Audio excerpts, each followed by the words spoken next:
ya jamás no está llegando a contratar hospital colombiano que está acreditado internacionalmente y nacionalmente.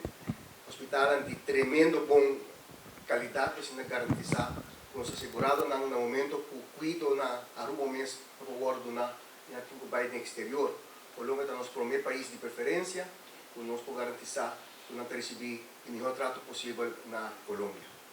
Não é um processo fácil, é um processo que toma seu tempo, um processo totalmente assim para colegas de ASD assistir, para, entre outros, US, a Organização de Excelência em Saúde na Colômbia, que nos partners, e também para auditorias, o nome do namorado, RGC, que ajuda nós também para parte exclusivamente parte financeira.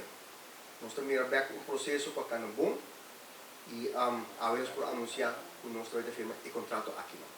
Muy contentos porque esta es la formalización ya de ese trabajo de más de un año largo, donde podemos formalizar ya un contrato de prestación de servicios en salud.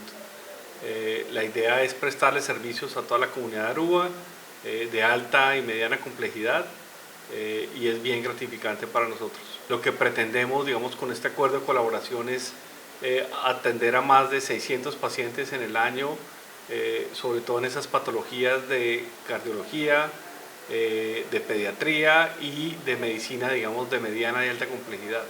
Entonces está dispuesto ya un acuerdo, digamos, de operativo, logístico, de llevar los pacientes, de atenderlos y devolverlos a su hábitat natural, digamos, en lo más rápido posible.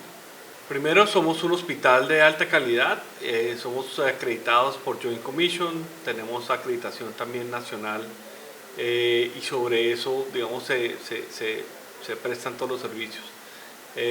Tenemos adicionalmente dentro de las mismas facilidades un hotel, es un hotel que tiene una capacidad de 24 habitaciones, en donde el paciente no tiene que salir, digamos, a recorrer la ciudad ni desplazarse, sino que el desplazamiento es mucho más interno, y acceder a más de 600 médicos que tenemos nosotros afiliados.